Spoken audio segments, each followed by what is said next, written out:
લોકસભાની ચૂંટણી આવી રહી છે। દરેક રાજકીય પક્ષ આ ચૂંટણીની તૈયારીમાં લાગી ગયો છે। ત્યારે આપના લોકસભાની ભરૂચ બેઠકના ઉમેદવાર ધારાસભ્ય ચૈતર વસાવાએ હુંકાર કર્યો છે। તેમણે કહ્યું કે લોકોના સમર્થનથી ચૂંટણી જીત્યા બાદ હું સંસદમાં પણ આદિવાસી સમાજ માટે અને આદિવાસી વિસ્તારનો અવાજ ઉઠાવીશ। આમ આદમી પાર્ટીના ડેડિયાપાડાના ધારાસભ્ય અને ભરૂચ લોકસભાના ઉમેદવાર ચૈતરભાઈ વસાવાની આગેવાનીમાં ભરૂચ લોકસભાના સ્વાભિમાન યાત્રા ચાલી રહી છે। 23 ફેબ્રુઆરીના રોજ નેત્રંગ તાલુકાના અલગ અલગ ગામોમાંથી આ સ્વાભિમાન યાત્રા પસાર થઈ હતી અને તમામ જગ્યાએથી લોકોનું જબરદસ્ત સમર્થન મળ્યું હતું।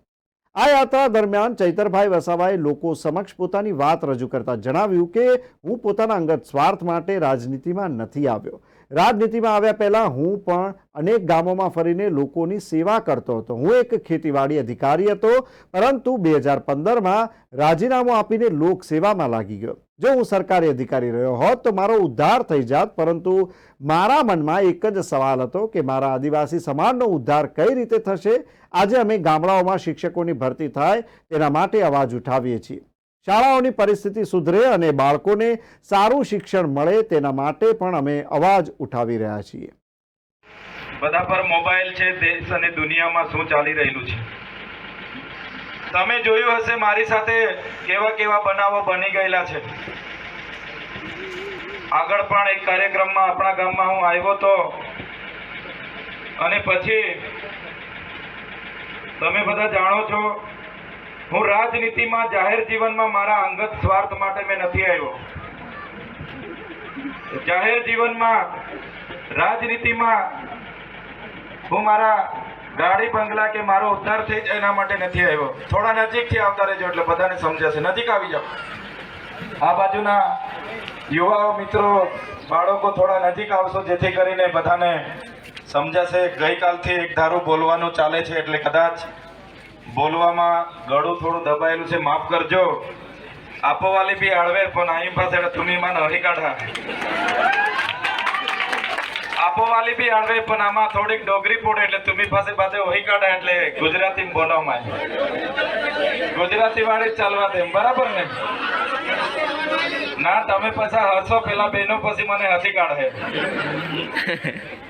કે ડોગરી બોલતા હતા એવું થઈ જાય એટલે ગુજરાતી બોલું છું। નજીકથી આવતા રહેજો।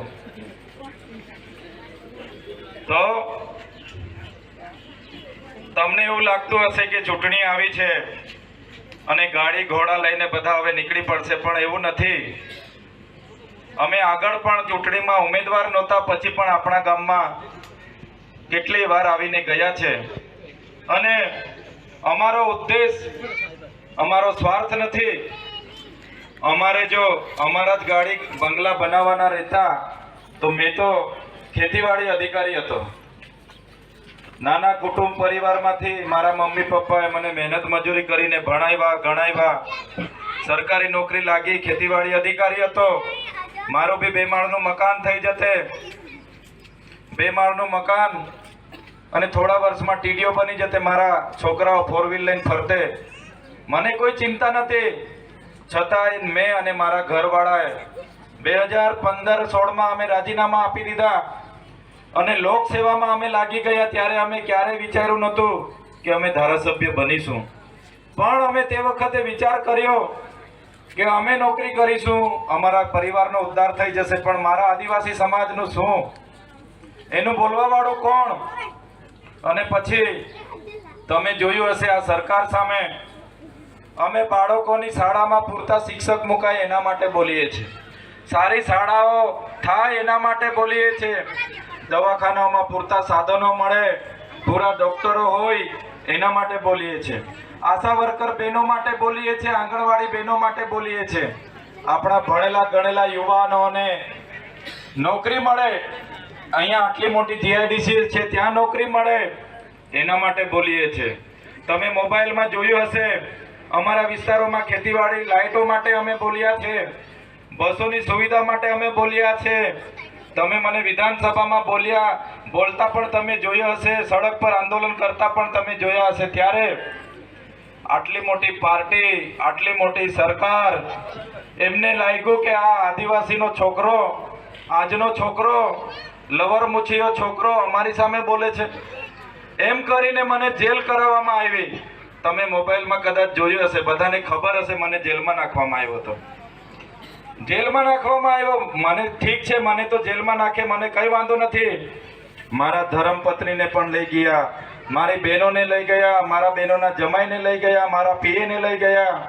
ત્યારે હદ થઈ, રાજનીતિની બી હદ થઈ, મર્યાદાની બી હદ થઈ. ત્યારે પછી પણ અમે ક્યારે એમની સામે ઝૂક્યા નથી.